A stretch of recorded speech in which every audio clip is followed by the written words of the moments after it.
Great Expectations by Charles Dickens. Chapter 6. My state of mind regarding the pilfering from which I had been so unexpectedly exonerated did not impel me to frank disclosure, but I hope it had some dregs of good at the bottom of it. I do not recall that I felt any tenderness of conscience in reference to Mrs. Joe, when the fear of being found out was lifted off me.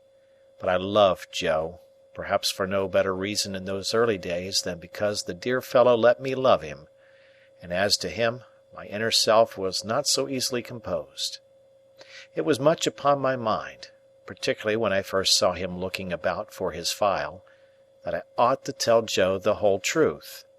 Yet I did not, and for the reason that I mistrusted that if I did, he would think me worse than I was. The fear of losing Joe's confidence, and of thenceforth sitting in the chimney corner at night staring drearily at my forever lost companion and friend, tied up my tongue.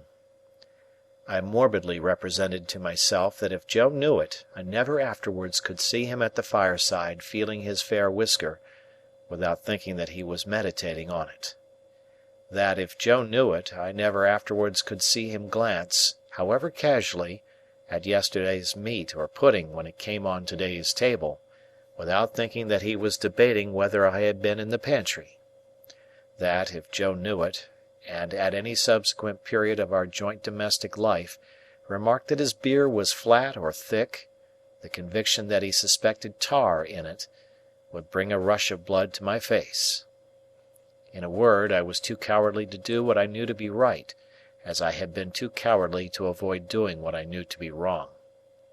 I had had no intercourse with the world at that time, and I imitated none of its many inhabitants who act in this manner. Quite an untaught genius, I made the discovery of the line of action for myself.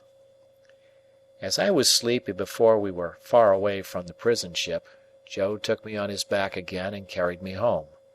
He must have had a tiresome journey of it, for Mr. Wopsle, being knocked up, was in such a very bad temper that if the church had been thrown open, he would probably have excommunicated the whole expedition, beginning with Joe and myself.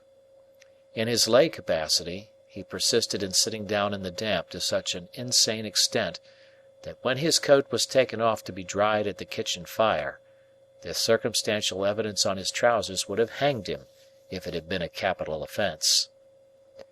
By that time I was staggering on the kitchen floor like a little drunkard, having been newly set upon my feet, and through having been fast asleep, and through waking in the heat and lights and noise of tongues. As I came to myself, with the aid of a heavy thump between the shoulders and the restorative exclamation, "Yah! Was there ever such a boy as this?"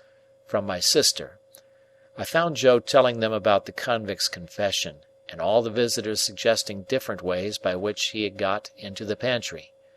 Mr. Pumblechook made out, after carefully surveying the premises, that he had first got upon the roof of the forge, and had then got upon the roof of the house, and had then let himself down the kitchen chimney by a rope made of his bedding cut into strips, and as Mr. Pumblechook was very positive and drove his own chaise cart over everybody, it was agreed that it must be so.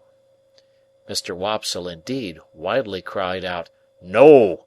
with the feeble malice of a tired man, but as he had no theory, and no coat on, he was unanimously set at naught, not to mention his smoking hard behind, as he stood with his back to the kitchen fire to draw the damp out, which was not calculated to inspire confidence. This was all I heard that night before my sister clutched me, as a slumberous offence to the company's eyesight, and assisted me up to bed with such a strong hand that I seemed to have 50 boots on, and to be dangling them all against the edges of the stairs. My state of mind, as I have described it, began before I was up in the morning, and lasted long after the subject had died out, and had ceased to be mentioned, saving on exceptional occasions. End of chapter.